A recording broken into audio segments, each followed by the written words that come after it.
It has been a distinct pleasure and a privilege to work with our speaker this morning. He's been with Americans United for 26 years. He is the communications director and the editor of Church State magazine, which is the premier magazine in the country when it comes to keeping abreast of what the religious right is doing. He's the author of 4 major books that serve to warn the country how precarious our liberties are and the enormity of the threat of the religious right. The first book was Why the Religious Right is Wrong, and the second, The Most Dangerous Man in America, about Pat Robertson, and I guess even calling him the most dangerous man in America is an understatement. Then Close Encounters of the Religious Right, and then with the religious right, and then the book that Bob just mentioned, Taking Liberties.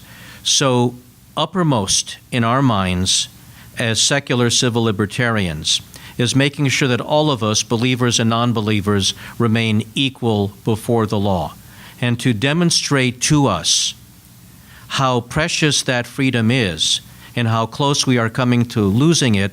I ask you to join me in welcoming the Communications Director of Americans United for Separation of Church and State, Rob Boston.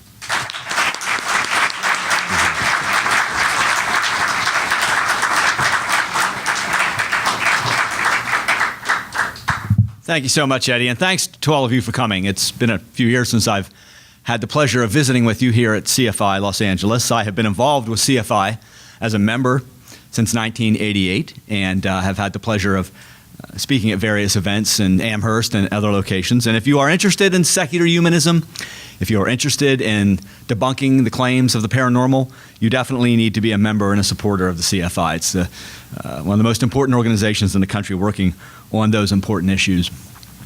I want to begin by asking you kind of a strange question. What would happen if Constantine the Great and James Madison had a fight? Now, you might think, well, that really is a strange question, Rob. I mean, they're both long dead. They didn't live at the same time. But, indulge me in some kind of parallel universe from some science fiction movie if they had this battle. We know if it were a physical fight, fists and muscle, it would be pretty one-sided. Constantine, according to the ancient sources, especially Eusebius, tells us that he was a physically imposing man, strong, powerful, and we know that he was battle-hardened. He unified the Roman Empire during a time of civil war, led his troops into battle, and then, of course, began the long process of the Christianization of the Western world, which has so strongly affected us today. So that's Constantine. Madison, on the other hand, when people talk about Madison's physical attributes, they tend to use words like small, sickly, frail. Madison, as a matter of fact, as a young man, didn't expect to live long. He had various health ailments, wasn't doing too well. Ironically, he lived into his 80s, but he was not a physically imposing man. But you know what? They did have that fight, but it was not a fight of brawn. It was a fight of brain. And when it was a fight of brain, Madison wins every time. There are 2 visions outlined by those gentlemen. 2 visions of church-state separation. 2 visions of church-state relations, I should say. And we can look at them and see how they play out. Madison's vision, of course, is religious freedom, philosophical freedom for all, resting on a secular state and a wall of separation between church and state. Now, that phrase is closely identified with Thomas Jefferson, but Madison used variants of it and certainly was a very important architect, the primary author of the First Amendment, the father of the Constitution, in many ways, even the stronger advocate for separation of church and state than Jefferson was. Now, that's Madison's vision. Constantine's vision is quite different. Church-state combined as one. A government that has a favorite religion. A government that imposes that religion on people. And if you don't agree, well, you could find yourself in quite a lot of trouble. A government that doesn't hesitate to say, we have a favorite theology, this is what it is, and you need to share it. That's the Constantine vision. Now, we look at these 2 visions, and of course, I think to many of us in this room, all of us in this room perhaps, it's clear which is superior. Madison's vision. Look at all that's given us, the diversity, the freedom of religion, the freedom of thought, the right to reject all faiths if that's what you want to do. That was impossible under Constantine's vision. Yet, oddly enough, despite the great success of Madison's vision, there have always been those among us who prefer Constantine's. And you call them different names. Some call them the religious right. Some call them other things. But they are out there. They're vocal. They're active. And lately they've had kind of a bit of a resurgence thanks to some misguided rulings from our Supreme Court. And as I thought about these competing visions, I'm always interested. I think it behooves us to always look a little bit deeper. What motivates someone to choose Constantine over Madison? What motivates someone to go with the implementation of a plan that clearly isn't good? It doesn't lead to human freedom. Well, I think lately what we've had in this country is a bit of what I call a crisis of faith. And I don't mean by that people are abandoning religion, although there are some interesting demographic trends that I'm going to talk about a little bit later on. By and large, Americans remain interested in spiritual issues. They are spiritual people, much more so than Western Europeans or even Canadians or Australians, societies that have a lot in common with us culturally, are a good bit more secular both in an official sense and in a cultural sense than we have ever been. So the crisis of faith, I think, is playing out in a way that, what I mean by it is this. It's not a lack of belief. It's a feeling among some religious organizations that they can no longer do it on their own. And they need your help or the help of the government to keep themselves going. So this plays out on issues like funding of religious institutions, schools, hospitals, social service agencies. It plays out on questions of the display of religious symbols in public places and at the seat of government. It plays out in questions about the proper role of religion in public schools, creationism versus evolution. It used to be that it was a guiding principle when it came to religious organizations in this country. And that principle was, well, we support our faith on our own. And people took great joy in that. They took pride in that. They were pleased to support that faith. They built them from the ground up in some cases. America is home to some religions that are uniquely of this country that did not exist until someone had the idea to create them or claimed revelation or what have you. And alongside that, we have the established denominations, hundreds, maybe thousands of different ones, all supported by people who believed in their mission. Somehow, they seem to be losing faith in their ability to spread their faith. That's the crisis of faith that I talk about. Instead of taking kind of a joy and a pleasure in supporting it yourself, they seem to be saying more and more, well, we want to build this thing, but we can't do it on our own. We want you to help. Or we built this thing, but we can't keep it going. Or we built it, but it's broken, and we want you to help us fix it. Consider some of the recent controversies we've had over direct government funding of houses of worship in the wake of storms. For a long time, the principle was if you had a house of worship and if it were damaged because of a catastrophic event, well, your members got together and they rebuilt it. And maybe they had insurance and that helped, but essentially it was on the members to find a way to rebuild that facility. Now more and more houses of worship are saying, well, we want tax funding to help us rebuild. That's one manifestation of this. But on a larger scale, we're seeing people saying that they want the government to actually help them enforce their theology. It's an extension of this idea that if you can't persuade, you will require. One manifestation of this is the Catholic school system. I want to talk a little bit about this in not a lot of detail, but a little more because it's important. Culturally, financially. We're all being asked more and more around the country in various states, and even at the federal level, to support a religious school system. A religious school system that for a long time had been supporting itself. The bishop's advocating now for your help. Well, why is that happening? Again, the loss of faith in faith. The bishops don't feel they can turn to their own supporters and their own members anymore, so they're asking you to do it instead. Some statistics are useful. In 1960, there were 5.2 million young people attending 13,000 Catholic schools in America.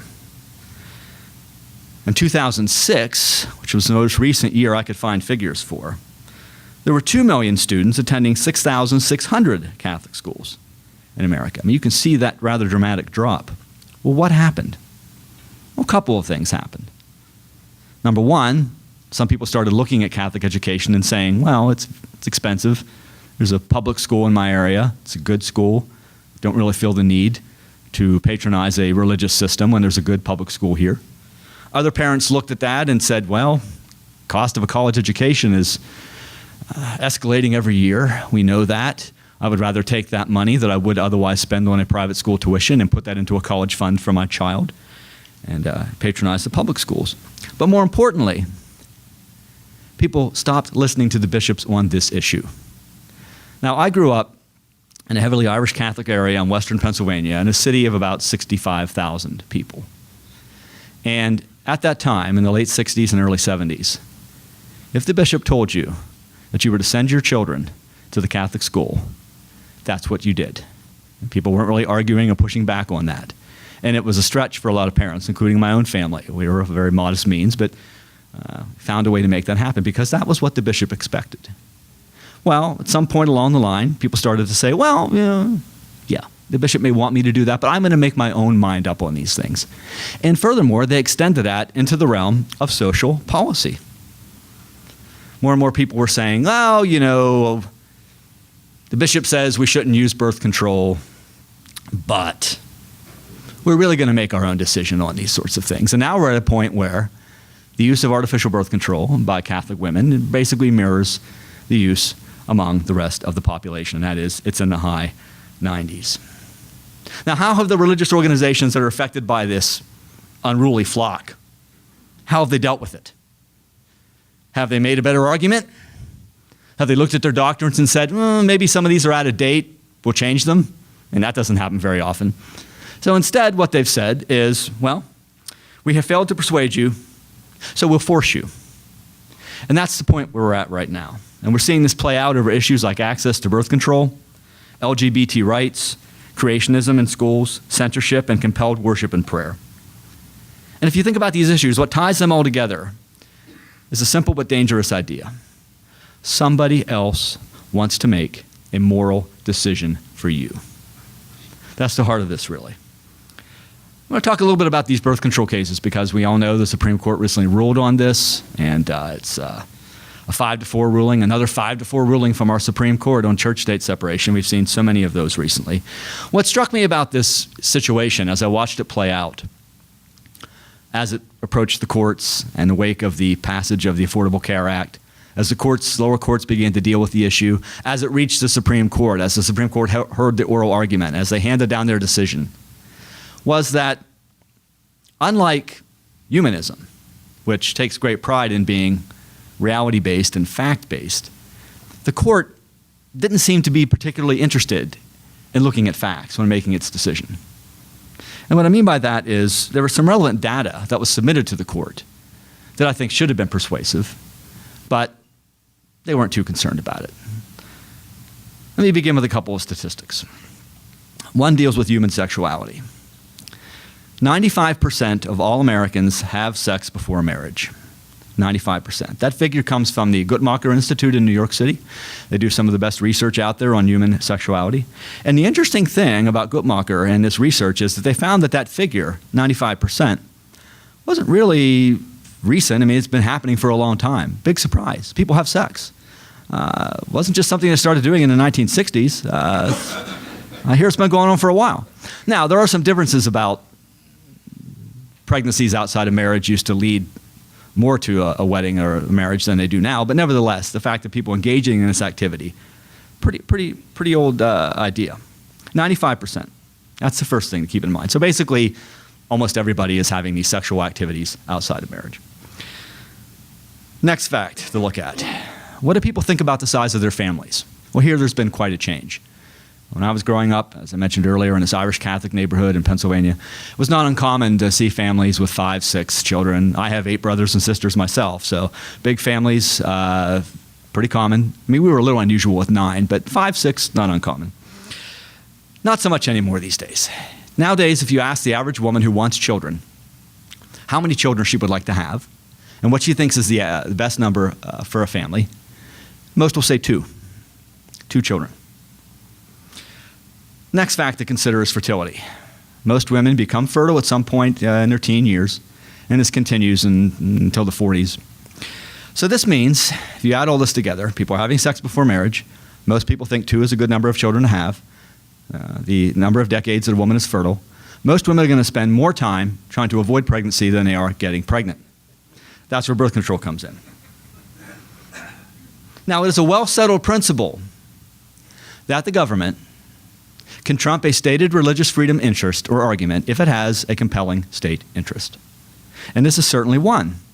The ability of families to regulate the size of their families, and how many children they want to have, and use modern medicine and make those private decisions for themselves. The court, however, didn't find that particularly compelling. They decided this case on the grounds of a piece of federal legislation called the Religious Freedom Restoration Act, and actually felt that the birth control issue was compelling, but they said there were other ways the government could achieve its goal of making sure women had access to birth control, and then 2 days after they said that, promptly undercut one of the primary ways that women get access to birth control. So we're really looking at a court that seems a bit out of touch on many of these issues, medical issues especially. What other procedures would be subject to someone else's religious veto? I mean, think about it for a minute. Now, if this door's been opened, who will try to run through? We're always accused on the side of the separation of church and state activists of the slippery slope argument. You know, the right wing will say, oh, you're just trying to make a slippery slope argument. But you know, the reason we make that argument is we've been on this slope before and we've slided down to some pretty bad stuff. Let me give you an example. Back in the 1970s, the Supreme Court was dead set against giving any government money to religious schools, to Catholic schools, as I mentioned earlier. The decisions were pretty solid there, pretty consistent. They were saying these schools have to support themselves. It's not the job of the taxpayer to prop up religious education. Then things began to change during the Reagan years after more conservative justices were appointed. They started to chip away at those decisions. They first started to give indirect forms of aid. They said it's indirect forms of aid. It's okay. We can give the schools maps and globes, and they can get free textbooks as long as the textbooks are secular. Then they started approving other types of services to these religious schools, and then other types of services. And the next thing we knew, in 2002, we had a full-blown voucher plan being approved by the U.S. Supreme Court because we got on the slippery slope, and each case built on the other. So when I hear people today dismiss that argument or say it's no big deal, I say, well, the past doesn't necessarily prove that to be the case. We could find ourselves in a situation, thanks to this Hobby Lobby ruling on birth control, where a Jehovah's Witness boss decides that he's not going to pay for your surgery anymore in a health care plan because surgery may involve a blood transfusion. That offends his religion. A fundamentalist could say, well, we don't think vaccines are necessary because you just need Dr. Jesus to protect you from diseases, so we're not going to pay for your vaccines. A Scientologist who opposes psychiatric care, psychiatric treatment, psychiatric drugs, as they do, could argue no more funding for your antidepressants, no more funding for your child's ADHD medicine, no more counseling if you need it. We're not paying for that. It offends my religious belief. Now, the court sort of argued, oh, well, you know, we're only dealing with the question of birth control right now. But these cases establish broad principles. And every case that establishes a broad principle leads to something else. And we're all wondering, when is the other shoe going to drop? And what will it do when it does? And the sad thing about this is, the unfortunate thing about this is, it is a reversal of a form of action that we had been moving towards steadily, and that is greater access to birth control. That was a hard-fought battle to get access to that. There are people in this room who remember this history personally. I've only read about it, but you might remember the 1965 Griswold case. A woman named Estelle Griswold in Connecticut teamed up with a doctor from Yale, Dr. Lee Buxton, and they opened a clinic in New Haven to distribute information about birth control. Just information. They weren't actually handing out any birth control devices. You couldn't get a condom there. You couldn't get foam there. You couldn't get anything there except information. Now, at this time in history, in some states, in the 1960s, it was illegal for even medical professionals to discuss birth control with their patients. A married couple could come into the doctor and say, we're interested in limiting the size of our family. What are our options? And in some states, it was illegal for the doctor to answer that question.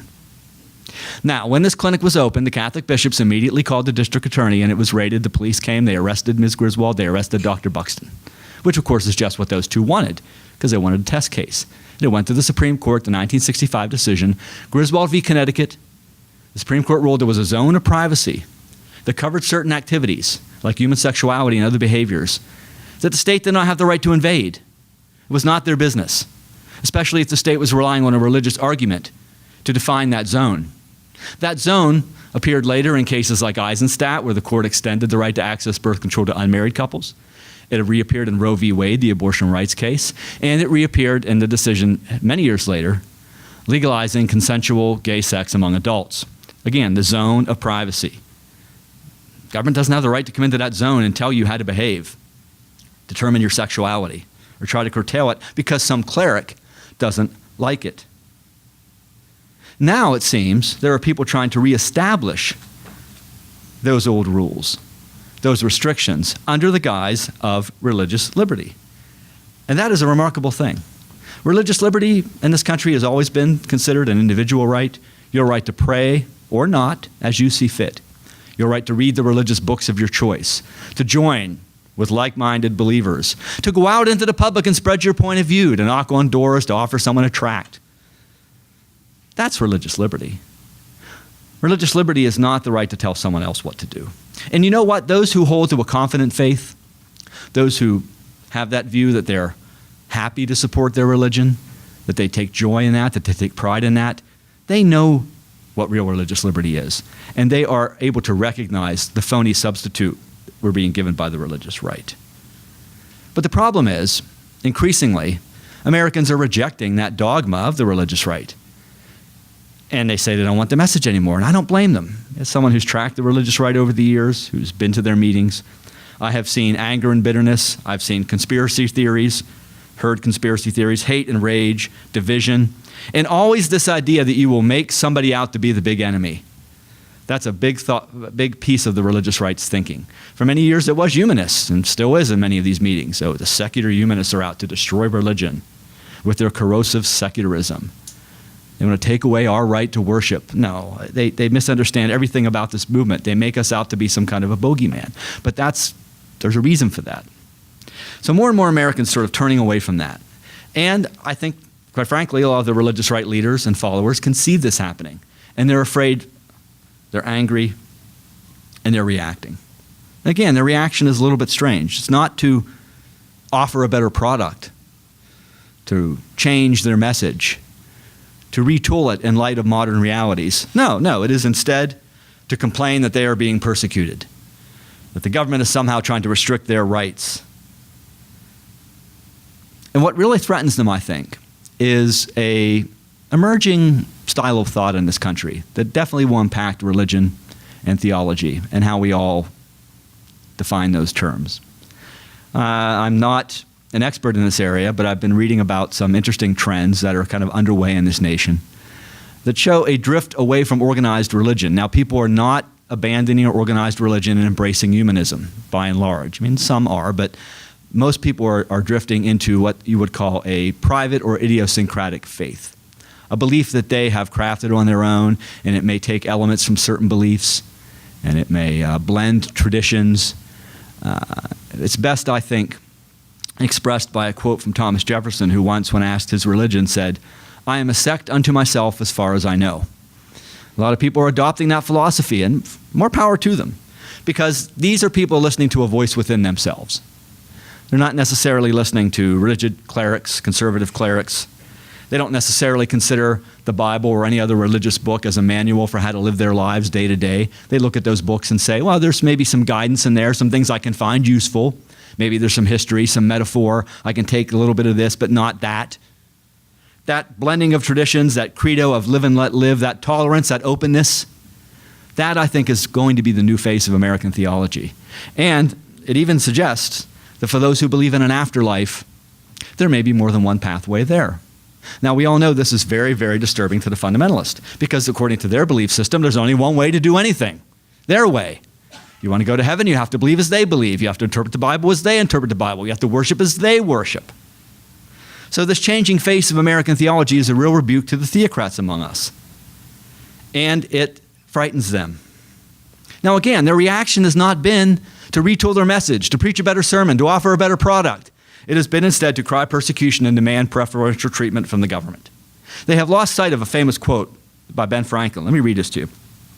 Franklin said, "When religion is good, I conceive it will support itself.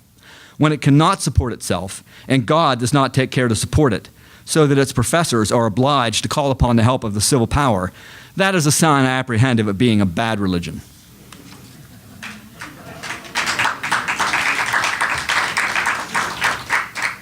Always remember those words of Franklin. It is only a weak belief system that needs the prop of the state. A confident faith, a confident philosophy can stand on its own 2 feet. Now, the 2 visions of church-state separation I've talked about, the competing visions in many ways, the secular state protects the right of conscience of all, and secularism here becomes a platform upon which religious liberty rests. And this is important because, again, this is under attack by the religious right, the very idea of the secular state. Have you noticed they have made secularism a dirty word? Absolutely they have. And unfortunately, many Americans have fallen for it. Secularism is portrayed as a corrosive force that drives religion out, instead of what it really is, the protector of religion and all philosophies. When all of these are on an even path, or on an even keel, everybody's rights are protected. Contrast that to the other vision, the Constantine vision. The state has a favorite religion. You reap the benefits if you belong to it. And if you don't, you're either actively persecuted or you're still made to support that religion in various ways. It may be you're taxed to support it. It may appear in your public school system. Its symbols may appear in public places and claim to represent you even though you do not recognize the authority of those symbols. What's going on here? Why so many people backing that faulty vision? Well, we have to look a little bit deeper. Helpful to look a little bit deeper and try to figure out psychologically what's motivating people right now to be so adamant about the Constantine vision. Well, I think it's because we've had a lot of rights movements over the past 50 or 60 years. Most of us would look at those rights movements and we would say those are good things. Civil rights, women's rights, gay rights, non-believers' rights. We would say we're trying to do the right thing, trying to expand our society, give everyone the same access to rights. But to the religious right, to the religious conservatives, it's been too much, too fast, especially the area of LGBT rights. And I'm going to talk a little bit more about this because it's illustrative of what we're facing right now. The shift in public opinion data and public opinion polling in this area has been nothing short of remarkable. If someone had told me 20 years ago that in my lifetime we would have same-sex marriage in states like Pennsylvania, where I'm from, which actually parts of Pennsylvania are pretty conservative. You know, you may know James Carville's old joke. It's Philadelphia and Pittsburgh with Mississippi in the middle. And coming from the Mississippi part, I can attest to the fact that it's pretty conservative there. Well, you know, same-sex marriage is legal there now. It's legal in a number of other states. I even saw a poll recently in Alabama, of all places, where 48% said they supported it. That's nearly half in Alabama. Definitely we're seeing some changes. In the younger generation, it's not even a question. The figures are truly remarkable. For gay rights, same-sex marriage, and all these issues, they are very much supportive of that. Well, again, the religious right looks at this, sees the changing culture, sees that they're on the losing end, sees that they're on the wrong side of history. How do they react? Well, they come up with a shabby argument that they attempt to clothe in a noble garment of religious liberty. This manifested itself last year in the state of Arizona. Some of you might have read about that law that was considered that would have allowed an individual who owned a business to basically deny service to anyone if they felt that that person offended their religious belief. Now, we have a thing in this country called public accommodation laws. If you're running a secular for-profit business, you are required to serve the public. And that goes back to the Jim Crow era when a lot of businesses were saying they weren't going to serve African Americans, or they weren't going to serve Jews, or they weren't going to serve other types of individuals. The civil rights laws are designed to put a stop to that. Private religious entities have the right to discriminate. Everybody agrees about that. But if you're running a shop, a store, a business, a hotel, a restaurant, you don't have the right to just systematically decide you're going to exclude an entire class of people.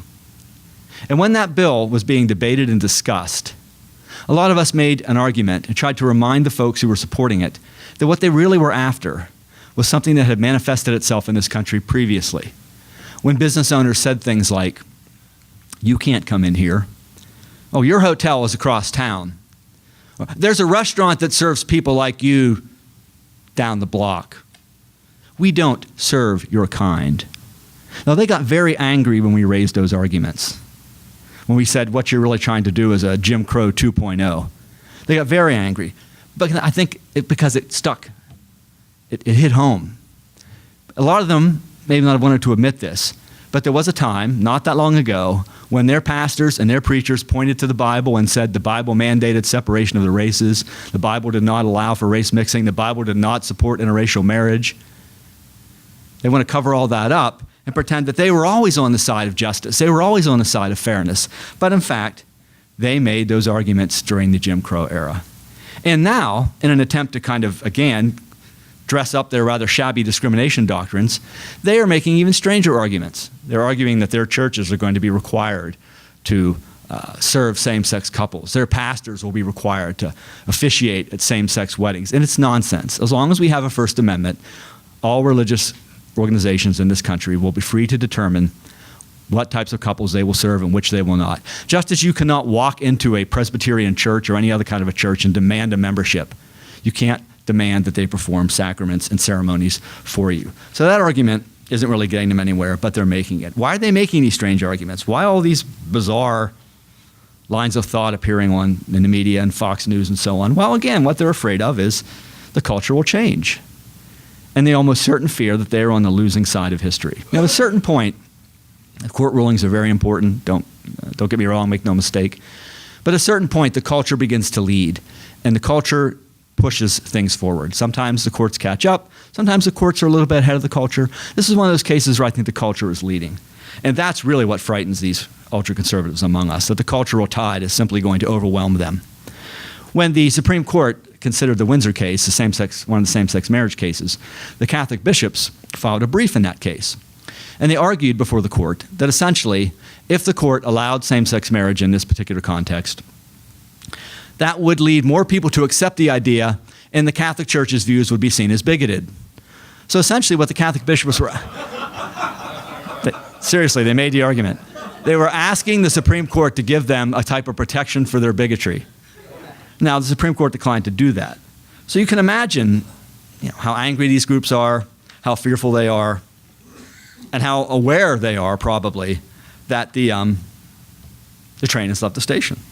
Now, I want to take a minute and talk a little bit about the Greece case, because I think that's very important. Take a little off-ramp here for a minute. That's the prayer case, and that was our case. Americans United brought that to the courts. We were successful in the lower court, and then it went to the Supreme Court, and again, we lost on a 5-4 decision. And again, it ties into what I've been talking about, because people made a religious freedom argument. We have a religious freedom right to pray before the government meeting. We never said that they didn't. On their own, they don't have the right, in our view, to pray on behalf of the entire community, which is what they have been doing. And most of those prayers were Christian. They were only reaching out to a few non-Christians after we complained. And they brought in a few non-Christians to lead a few prayers, and they went right back to Christian prayers again. And they argued that that was religious freedom. We have a religious freedom right to pray. Well, yes, if the members of the city council wanted to have a prayer before their meeting in their own private chambers, that's fine with me. Those who want to participate can do that. They were doing something else. They were praying on behalf of the entire community and saying this represents our community, when not everybody in that community agreed with the content of those prayers. And what really bothered me about that decision was how out of touch the majority opinion is. I'll give you an example. Justice Kennedy wrote the opinion. He argued that it wasn't really a problem if you don't agree with the prayers being said in your name, because you can get up and leave the room. Now, think about this for a minute. Most people who go to a city council meeting are not attending it because it's such a fascinating way to spend the evening. They're going there because they want something. Maybe you want better lighting on your street, or you want the sidewalk fixed, whatever you want. You're approaching the council with some type of a petition. Are you seriously going to get up, leave the room during their prayer, be noticeable, make a spectacle of yourself, be visible, anger them, quite possibly, by, in their perspective, showing disrespect, and then come back in 10 minutes later and say, oh, could you fix the sidewalk in front of my house? Completely disconnected from reality. And as that case played out, other issues were sort of brought in that have been kind of on the back burner for a lot of us that deserve an examination, examine a closer look. And I'll give you a couple of examples, and that is this use of what is called ceremonial religion. Barry Lynn, who's the director of Americans United, who is a Christian minister, and myself, we were sort of doing a lot of the media after the Greece case came down. It was a lot of media after the decision. I mean, it was an unfortunate loss, but the media was quite interested. And on one show, I can't quite remember what it was, someone asked me, a host asked me, what do you people want?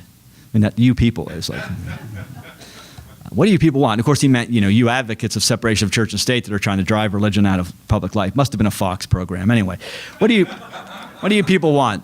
Well, you're so extreme. You're even against In God We Trust. You're even against Under God, the Pledge of Allegiance. And 4 minutes on a television program, you don't quite get into the level of detail you'd like. But if I had a chance to go back and answer that question again, I would say, you know what we want?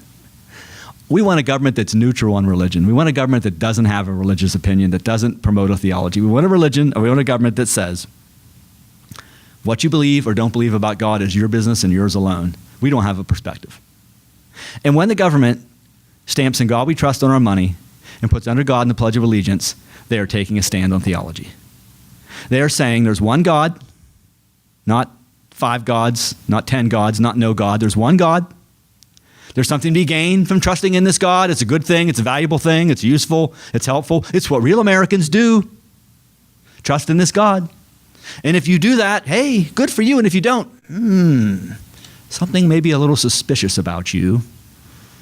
And if I had to define what it is like to be a non-believer in America today when faced with these things, under God on every coin, on every piece of paper money, on God we trust on those things, under God in the Pledge of Allegiance, I would say it's this. We are forced to make a religious affirmation that we do not believe in, to acknowledge a deity that we do not accept as a condition of expressing our patriotism. We are constantly reminded and told, well, yeah, we may love our country, but perhaps it doesn't love us back. That's the problem with these types of statements. That's the problem with ceremonial deism. That's the problem with what some people say as a minor issue, a minor concern. That's the problem with the government taking a stand on theology. It always excludes certain individuals. It makes them feel like second-class citizens. It leaves them open to abuse. And in Greece, New York, where this was playing out, our plaintiffs, who were Jewish and atheist respectively, felt the wrath of the community in that case. They had the harassment, they had the hate mail, they had the anger. Just before I came here today, I was looking at some headlines online, and I saw a story about a very brave young woman I happen to know through Facebook named Amanda Scott, who lives in Alabama, and who is challenging the use of In God We Trust on government seals and being posted in government places. Now imagine doing that in Alabama. I mean, that took a lot of guts. And she has received numerous death threats and other horrible things that have been said to her about this campaign because she dared to stand up and say, not everybody in the state of Alabama believes in God, and you're making theological statements on our behalf. That's what happens to people who make these types of bold stands. In a court, well, you can get up and leave the room. That's their answer. It's not acceptable. So where does that put us? Well, in kind of an unusual position. I find myself looking at the road ahead and being kind of alarmed. And we have the Supreme Court precariously balanced, 5-4. We have a midterm election. A couple years after that, a national election. Remember how judges get on the court, federal judges, nominated by the president, confirmed or denied by the Senate. The House plays no role. The next few years are going to be pivotal. What kind of people are making those appointments? Americans United, CFI, we're nonprofit organizations. We're not allowed to endorse or oppose candidates. We do not do that political work. But we can tell you, or I can tell you, that you need to be aware of the role of elected officials in bringing you a federal judiciary. It's very important. Probably the most important issue facing this country when it comes to separation of church and state. These are 5-4 rulings. They could have gone the other way if the political situation had just been a little bit different in some states. So we can see how important it is for the judges. And I'll be honest with you, Americans United, we have our difficulties with President Obama. A lot of people think, we worship, the right wing thinks we just worship him. But his church-state record has been nothing to write home about in many ways. The administration took the wrong side in the Greece case. They sided with the town of Greece in Christian Prayer. They took the wrong side in some of these cases with parochial school aid. They even argued in one case that people's access to the courts to challenge church-state violations should be restricted. It's not a uniformly good record, but one area where he's really, really been good is the appointment of federal judges, including 2 justices to the Supreme Court, Kagan and Sotomayor, who have been very good justices. That is no small matter. Very, very important. So you look at this and you think, well, there's a lot going on that I'm not crazy about, a lot of things he's done I'm not happy with, but the judiciary, the federal judges, extremely important. I want to wrap up by just kind of bringing things back around to where I started with Madison versus Constantine. People sometimes joke with me about, well, you're saying that these folks come from the Dark Ages. Well, I'm not saying it. They are. Let me read something to you. There's a group called the Alliance Defending Freedom.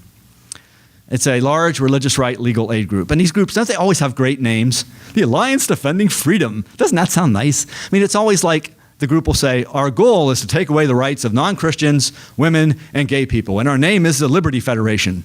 The Alliance Defending Freedom. There's an old joke among historians about the Holy Roman Empire. It had 3 problems. It was neither Holy, Roman, nor an empire. The Alliance Defending Freedom is not an alliance, and it's not defending freedom, except the freedom of a fundamentalist to tell you what to do. Here's something that they have on their website. I took this from the site. I'm not making this up.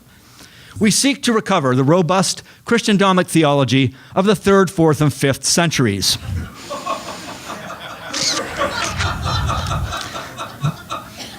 See, you thought I was joking about Constantine, all right? That's what they want to go back to. Well, that's the bad news. There is some good news. Despite the situation with the Supreme Court, despite the maddening decisions, think about how much the theocrats have lost just within our lifetimes. And give you a couple examples of that. Censorship, a good example there. They used to have the power to control what we saw, what we read, stage plays, movies, books, magazines. Many of you remember those instances. I always thought of Boston as a very cosmopolitan and liberal city, and I wondered why people said banned in Boston, that old cliche. It was banned in Boston. I would think, well, why did Boston's a liberal city? New England, they didn't do that, did they? But they did. They did ban things because the Roman Catholic hierarchy had the power. Stage plays, books, magazines, films. And it took Supreme Court rulings to end that clerical censorship. LGBT rights, another example. I mean, for many years, religious ultra-conservatives created such a reign of terror, people were afraid to even come out of the closet. And that is rapidly changing. Sexual attitudes. They had great control over that for many, many years, and again, that is changing. The role of women in society. For a long time, they worked hand in glove with conservative political interests to limit women's options in professions and fields and so on, and that is changing as well, too. They even used to have blasphemy laws in some parts of the country, which have fallen away. So they've lost a lot, and we still have a lot of work to do to keep them from getting some of it back, which concerns me, but they have lost a lot. And as we look at the situation as it plays out now, I think we have to remember this. The primary task of all of our work, of all of our efforts, is to go back to that struggle, the 2 visions, and do everything we can to keep the victory that James Madison won from being given to Constantine. Thank you.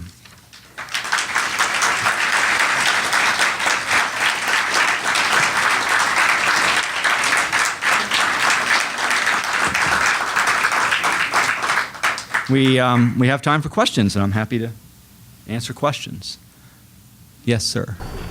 I was going to ask you, what is your opinion of the court decision that said that, I think it was in Massachusetts, there was a 35-foot buffer zone for the abortion clinics, and all of the judges, they ruled unanimously that that was unconstitutional, which I can understand as being a part of free speech, but the judges themselves operate with a pretty significant buffer zone themselves. So I'm just curious, I just want to know what your opinion is in terms of when does religious freedom and when does just safety begin? Right, yeah, that's a good question. We didn't file in that case, but we followed it. And it's a challenging balancing act. I mean, I'm no fan of a lot of these extreme protesters, but they have the right to protest and to speak out and present their views.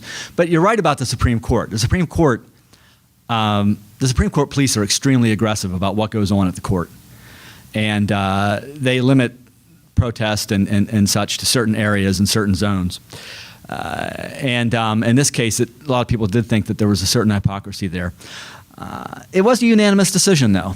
So you even had justices who are generally on the more progressive side feeling that maybe that zone was a little too expansive. So my hope would be that through retooling and other approaches and lawmakers getting back to discussing this, we can find a way to ensure women's access to clinics and the right of people to protest as they have a First Amendment right to do. What that figure will be, I don't know, but I think it's worth going back and revisiting that because we've got to balance that just right. Yes, sir. Have you tried to get on Bill Maher or Stewart, Corbert's show? Yes, I have. If anyone can get me on, please, I would appreciate your help. I sent all of those folks my new book, but no, they weren't particularly interested. But I would love to do it if I could. If anybody has a contact, see me afterwards. Yes, ma'am, in the back. The things you mentioned about prayer, government, and money showing God we trust and all, those things have roots going back to hundreds and hundreds of years in our country. And I think, as you said, the thing with the gay community is the culture that will lead, perhaps, to get rid of those things that we have for so many hundreds of years. Does United have any idea of how to create such a movement in the secular community to sort of do the same thing that the gay community did so that people will start to change their mindset and then that would maybe make the difference? Yeah, first thing I would say about that is that some of those policies are actually more recent than you might think. Under God, for example, was put into the Pledge of Allegiance in the 1950s. The original pledge, which was written in 1892, didn't contain the phrase. Another little factoid, the Pledge of Allegiance was written by Francis Bellamy, who was a minister and a socialist. So it's kind of ironic. So they slipped that in there in the 50s. Under God on the money, that was first done during the Civil War. There was a minister in Pennsylvania who was convinced that the Civil War was a form of divine retribution because we had not mentioned God in the Constitution. And God was offended and brought this war upon us. And the way to get back into his good graces would be to put the phrase, God is our trust, is what he proposed, on money. The Secretary of the Treasury liked the idea, he tweaked the phrase a little bit, and God we trust, and they started using it, although it was sporadic. It wasn't officially codified again until the 1950s. But your larger question about how do we get people to kind of look at these a little more seriously. And honestly, I think we have to start with the religious community. And there are some religious people who are already questioning this. The courts have kind of given a pass to some of these things, calling them ceremonial. But I think the challenge for the religious community is if you're serious about people taking religion seriously, why do you tolerate these ceremonial things? How many people have been brought to a life-changing encounter with faith because they saw "In God we trust" on a nickel? It quickly becomes a sort of meaningless phrase. In fact, courts have kind of said as much, that by constant repetition and use on currency, the phrase is devoid of religious meaning. That's putting God on a fairly serious downward trajectory. And we need to challenge the religious community to take a look at some of these things. And I think that will then have the kind of natural spillover that we're looking for. Yeah. I read recently that the United Church of Christ is suing, I think, North or South Carolina for the right to overturn the state law that prohibits them from performing same-sex marriages. And while I like where they're going, I'm wondering if there's some sort of a downside to that. Do you see it? It's an interesting case. Yeah, the United Church of Christ, which is a very liberal Christian denomination, is suing in North Carolina over I don't know if it's a law or a constitutional amendment there that bans recognition of same-sex marriages. And they're making an explicitly religious freedom argument. They're saying we believe, our faith is that same-sex couples should be able to receive this benefit of marriage, and to not allow us to do that violates our religious liberty. I understand what they're doing. It's cheeky, it's aggressive, it's in your face. It could have unintended consequences. Generally speaking, when you get to this very expansive definition of religious liberty that allows religious groups to ignore otherwise valid secular laws, we can get into trouble. I mean, that's kind of where we are with Hobby Lobby right now. There are some people looking at the Hobby Lobby ruling and wondering, is there kind of a way that progressive groups can use it to get some of their goals as well? And we're sort of, grappling with that. But, I mean... With this not with the Supreme Court, but looking at possibly something down the line. One more thing I'd say about Hobby Lobby, too. And remember, I mentioned that this was this was the interpretation of a statute, federal law called the Religious Freedom Restoration Act, passed in 1993. And it's not going to happen right now under this Congress, but the laws can be changed. They can be modified, they can be repealed, they can be rewritten. So that's something I think we need to look at as a long-term strategy. As I say, under this Congress, no, it won't happen, but keep that in mind for something to work on as years go by. Yes, in the back. Property taxes are a large funding base for our government. Why don't organizations that promote separation of church and state go after the religious exemptions on property taxes? That's a good question, and it's one that comes up quite frequently. I should mention that property taxes and tax exemption for houses of worship is not a matter of constitutional right. There's nothing in the Constitution that addresses that issue. And I point that out because that group I mentioned earlier, the Alliance Defending Freedom, they've been arguing that their tax exemption is their constitutional right. Well, I don't know what Constitution they're reading. It's not in ours. It is a matter of history. From the research I've done, the pagan Rome, the temples were exempt from taxes. And the Romans were like the consummate bureaucrats when it came to taxes. They got taxes from everybody, but they exempted the pagan temples. When the empire was Christianized under Constantine and his successors, that policy was then carried over to the Christian churches and ran down through Western history and was extended at some point, hard to say when, but to non-Christian houses of worship, and then was extended outward to nonprofit organizations generally that might be scientific, literary, activist to some extent, and so on, like Americans United, we're tax exempt too. The reason that we haven't really tackled it much is because it simply politically is a non-starter. There's very little support for taxing churches. Some years ago, I can't remember exactly what year, some people got it on the ballot in Colorado. It would have allowed for taxation of some houses of worship. And on the ballot, it was like 70-30. I mean, it wasn't even close.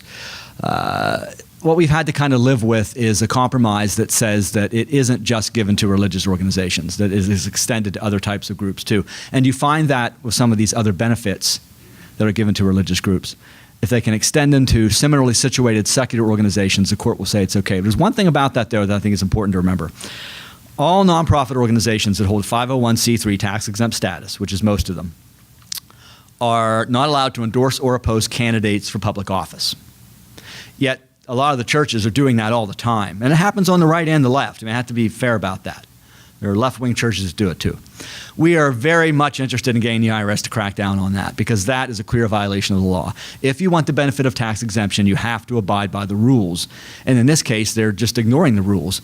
Now, right now, the situation is muddled because there was this phony scandal about Tea Party groups you might remember reading about earlier. Well, Congress was so shaken up by that they have demanded that the IRS stop all investigations of nonprofits for improper politicking. So nothing's happening right now. But eventually that will be lifted, and at that point we're going to be going back to trying to get the IRS to crack down on these blatant violations of the law. And blatant, I really mean blatant. I mean, there are people who get up on Sunday before the election and say, here's who you should vote for. And that's just not legal under the laws of the United States. Yes. What's the state of the Sunday blue laws across the country? Sunday blue laws. Yeah, that's an interesting situation. Blue laws are an example of church-state separation and culture working, as I've mentioned earlier about gay rights. The culture, again, kind of pushed many of them to their death. The Supreme Court actually upheld blue laws in a case from Maryland and Pennsylvania. I think it was from the early 60s. And said they were okay. States could have these mandatory Sunday closing laws. But most of them died off anyway because people want to shop on the weekend, and states started saying, well, we don't want people going to another state. We want to keep that money here.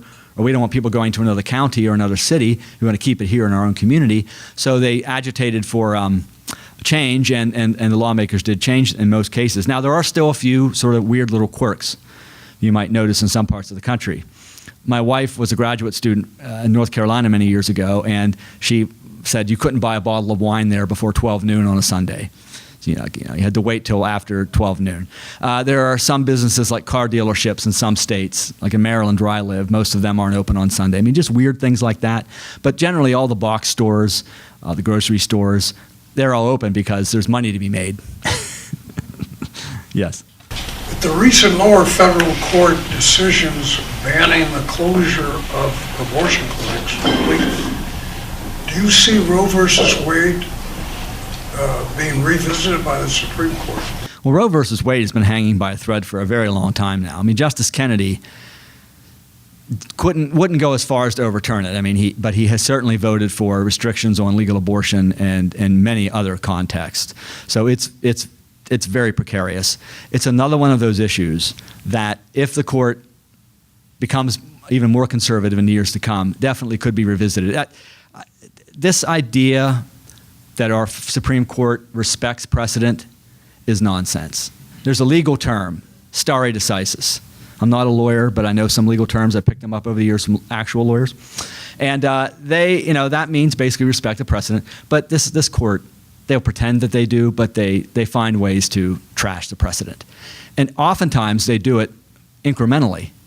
They'll start with a decision that doesn't seem too bad, then they'll go to another one that's pretty darn bad, and then one that's like really, really bad.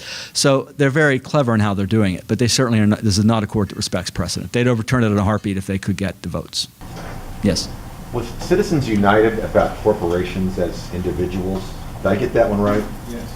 And then my question is, if that's the case, what's the relationship between Hobby Lobby and Citizens United? Are they related? Well, I think just to the extent that Hobby Lobby embraced this idea that corporations can have religious freedom rights. I mean, if I'm reading Citizens United right, that basically said corporations have the right to make, these unlimited political contributions. They have free speech rights. But now they have religious freedom rights. So, next time you go to a church, maybe you don't do that too often. Exxon may be there. I don't know. But in any case, it's just a strange kind of thing to argue that corporations have religious freedom rights. But this is where we're heading, that they have sort of the full range of constitutional rights that have traditionally been assumed as something that individuals held. One thing about Hobby Lobby, that the decision right now deals with what are called closely held corporations, family, small corporation. Not really, it's unfair of me to bring Exxon in because that's a different type of a corporation. The answer is to a board of directors and so on. But the closely held corporations are the much more common types of corporations in this country. People think about corporations, they think about huge conglomerates like Exxon, but most corporations are what are called closely held. And now those, under this Hobby Lobby ruling, they have religious freedom rights. Yes? What is your position on the Supreme Court, given their enormous power, and yet they seem to go against so much of what America believes in, and that is they're not elected, they're in for life, they answer to no one, and they can be incapacitated physically or mentally, they can be brought in on a gurney, and there's nothing we can do about it forever? Well, I am a supporter of the idea of judicial independence. I think it's an important part of our governing system. And I think that we do have a system of checks and balances. As I mentioned earlier, we get our judges, at least in part, through the political process. So we do have ways of changing the court if we really want to. The problem is that people sometimes don't quite make that connection. And also, it's very rare for it to happen. But federal judges can be removed from office for malfeasance and crimes and so on. I don't think it's ever happened at the Supreme Court level, but it's happened with lower federal court judges. So there is some control there. I get a little bit worried about proposals to kind of restrict their terms or in other ways put controls on them because the right wing for many years promoted those ideas. And I think they were dangerous for the right wing, and I think they're dangerous for progressives or moderates as well. We want to have a system of judicial independence and use the proper tools that we have to bring some kind of, I guess you'd say, more citizen control over what the makeup of the courts is like. Yes? As a follow-up to that real quick, I actually don't know this. Do the Supreme Courts listen at all to public opinion, or do they really, it seems like they manipulate their concept based on the history and what they believe of the Constitution, but I assume that they have to listen to public opinion in some way. Well, there's a bit of a debate about that, to the extent that they might listen to public opinion. Most scholars would tell you that no, they don't, and they should not. And I'm kind of sympathetic to that argument. When the school prayer decisions came down in 1962 and 1963, overwhelming majority of Americans were in favor of official prayer in school every day. And when those decisions came down, there was a violent backlash. I mean, people were very upset about those rulings. If the court had listened to public opinion, then it would have upheld the prayers. But every now and then, something kind of happens that leads some scholars to believe that the courts maybe are persuaded by public opinion. An example I can give you, not a church-state case, would be Justice Roberts swinging over in the Obamacare decision. Everybody had been looking at Justice Kennedy on that opinion and thinking he was the swing vote. And then the Chief Justice came over. And the Chief Justice he's a conservative guy. So some people were thinking, again, it's all speculation, that he just didn't want his legacy to be the guy who denied health care to 10 million people. So you could argue maybe he was listening to public opinion there, but it's really hard to tell. Until justices retire, if they write memoirs, if they give some kind of inside view of what's actually happening in the court, we're just left to speculate. Yes, sir. Yeah, I would like your opinion on the status of secularism in the rest of the world, because we hear about all this tendency to create Islamic states from what used to be secular government. Well, I mean, I think we can see in broad outlines where secularism has taken root very strongly is countries like Western Europe, to some extent Canada, Australia, New Zealand. I mean, countries that in the West culturally are very similar to us, and we've seen some backward progress in some Muslim-dominated nations as well, where they're now moving away from secularism toward an embrace of Islamic law, or at least some version of that, and that's very disturbing. The interesting question to me is, what makes countries move toward embrace of secularism as a legal principle and a cultural principle, as we've seen in Western Europe? And I don't know that I have the answer to this entirely, but there is a very interesting book by a guy named Zuckerman called Societies Without God. And if you want to read more about this, I'd recommend you take a look at it. Zuckerman argues that modern Western nations, with the rise of a comprehensive social safety net, people don't need to go to churches anymore for those things. If you lose your job and become poor or need food or housing, the answer used to be for a long time in Western Europe even that you went to a church and begged for help. Well, the rise of the modern state, rise of a welfare state, the rise of creation of a social safety net leads people to other options. Now, a lot of the hardline Muslim nations don't have those social safety nets. It's very patchwork. In this country, our own social safety net is tattered. It's in pieces. So one could argue, Zuckerman argues, that we have been leading people to rely on churches as well. And certainly the faith-based initiative is a perfect example of that.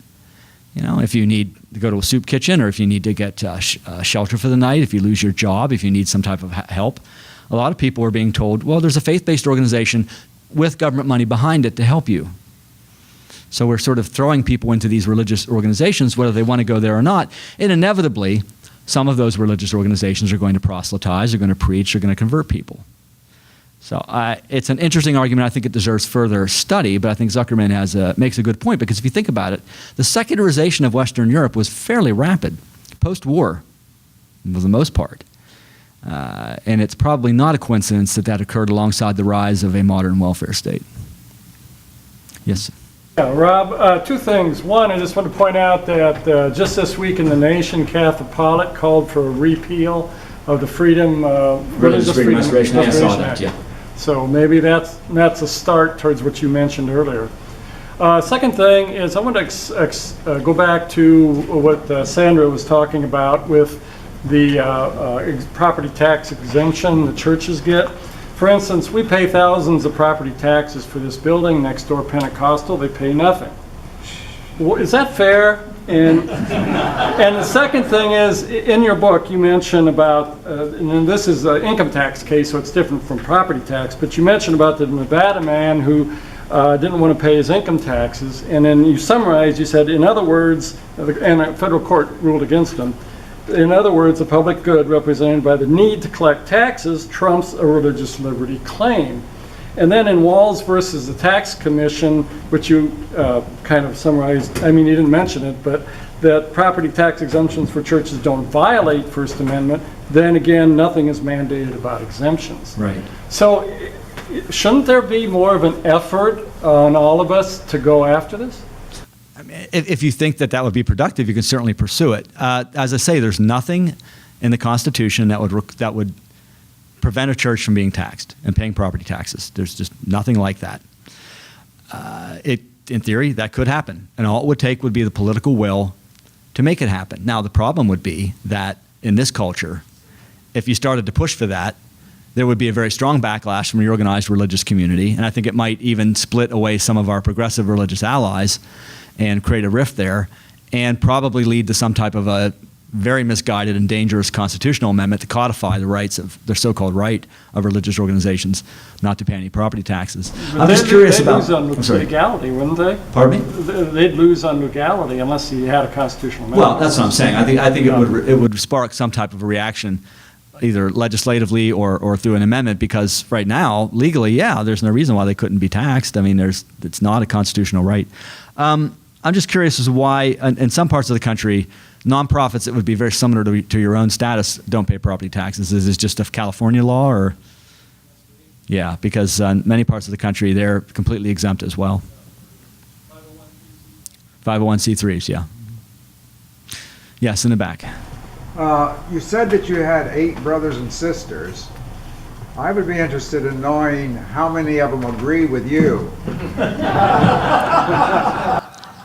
More than you might think. It's interesting. I've often joked, I had 8 years of Catholic school, and I've often joked that it's a crapshoot.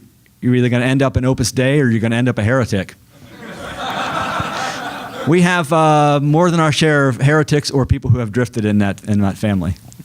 In fact, I would say right now, if I had to think about it, there are 1.5 practicing Catholics among the 9. Great, yes, sir. Yeah, I was wondering, in the Hobby Lobby case, how much you thought that the executive branch undermined their case by previously allowing a non-profit religious exemption to the birth control rule. Yeah, that was definitely significant. The nonprofit exemption was essentially saying that the government would arrange for a third party to provide birth control to employees of religious nonprofits if the nonprofit didn't want to give it. And in fact, that's what the court said. The court said, well, you've got this exemption out here for nonprofits, you could just apply that to corporations as well. But then a couple days later, in an unsigned order in another case, kind of undercut that very idea that they had just embraced 2 days before. So everybody's just looking at this and saying, what are they saying? What exactly are we supposed to do? I mean, the Obama administration is looking at this and saying, well, we need to come up with some new regulations, but we're not sure what exactly we can do in light of this contradictory series of statements by the High Court. My understanding is that the administration is looking at some type of a fix, and that something may be announced as early as next week.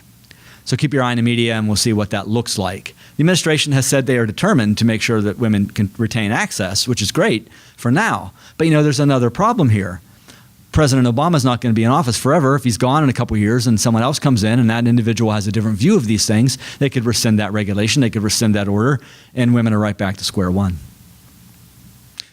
Is that it? One or two more questions? Do we have any? Yes, sir. I have found that there are some people who prefer to think about the world in a black and white terms, and they feel much more comfortable if all this, I know what I'm supposed to be doing, which religion provides, and your suggestion that in the Western world it's totally different way of thinking, and I think that the education is the reason for that.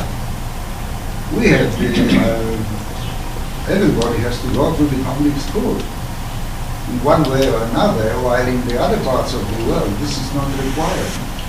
We learn that the technology in the modern world is moving ahead and we have to catch up with it. We cannot just stay with 4th century rules. Well, you raise a good point. Education and learning and science has always been the enemy of fundamentalism. I mean, let's face it. There's a reason why that various scientists were harassed and attacked over the years, why the religious right even today heaps disdain upon university professors and calls them names and acts as if somehow being educated and reading and being curious about your world is somehow a negative thing. And why they have created parallel institutions like Christian fundamentalist schools and colleges that promote dogma instead of open inquiry. The good news is that in the world, we're coming to the point where it's becoming increasingly difficult to keep a child in that narrow straitjacket of ignorance if the child wants to get out of it. We have a young woman working at Americans United now. She was hired about a year ago. Her name is Sarah Jones, and her parents were fundamentalists. And they told her that when she wanted to go to college, they would only send her to a conservative Christian college. So she went to one, Cedarville in Ohio.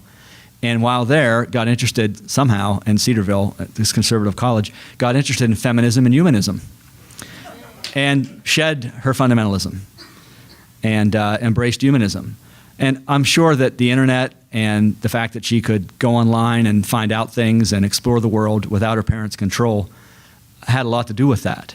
So actually, I think we're in a really good position in that regard. I mean, I'm old enough to remember pre-internet days. And when I got interested in humanism, I was in college, this was the mid-'80s.